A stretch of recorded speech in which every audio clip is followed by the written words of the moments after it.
ఏలూరు జిల్లా అభివృద్ధి లక్ష్యంగా అందరం కలిసి పనిచేద్దామని రాష్ట్ర జనవరుల శాఖ మంత్రి నిమ్మల రామానాయుడు తెలిపారు. స్థానిక జిల్లా ప్రజా పరిషత్ సమావేశ మందిరంలో ఉమ్మడి పశ్చిమ గోదావరి జిల్లా సర్వసభ్య సమావేశం నూతన ప్రభుత్వం ఏర్పడ్డాక తొలిసారి జిల్లా ప్రజా పరిషత్ చైర్పర్సన్ గంటా పద్మశ్రీ అధ్యక్షతన జరిగింది. ఈ సమావేశంలో రాష్ట్ర జనవరుల శాఖ మంత్రి నిమ్మల రామానాయుడు మాట్లాడుతూ ఉమ్మడి పశ్చిమ గోదావరి జిల్లాలో 17 నియోజకవర్గాల్లో కూటమికి ఘన విజయం అందించిన ప్రజలకు జడ్పీ తరఫున కృతజ్ఞతలు తెలిపారు. గత 5 ఏళ్లలో జడ్పీ సమావేశాలు కేవలం మొక్కుబడిగా జరిగినవే తప్ప సమస్యలను పరిష్కరించడంలో చర్యలు తీసుకోలేదని చెప్పారు.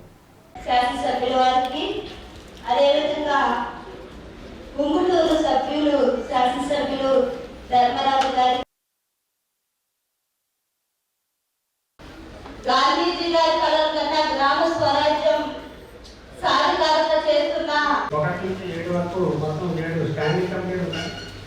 ఎన్నికల కాబట్టి ఎంపీలు ఎమ్మెల్యేలు సభ్యులుగా జనసేన బీజేపీ ఎన్డీఏ ప్రభుత్వం అధికారంలో వచ్చిన తర్వాత సభ్యులుగా మనం ఈ ప్రతిపాదనని ఆమోదించవలసిందిగా ప్రణాళిక మరియు ఆర్థిక స్థాయి కమిటీకి శ్రీ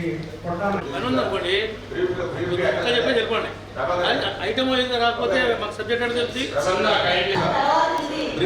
చెప్పండి, లేదంటే మనం రివ్యూకి వెళ్దాం. రివ్యూకి ఏదైనా మనకి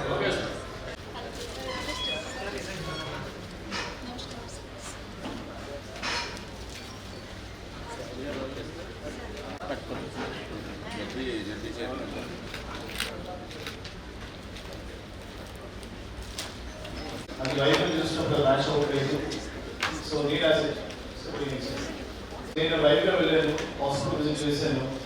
జనరల్ కూడా అక్కడ గవర్నమెంట్ హాస్పిటల్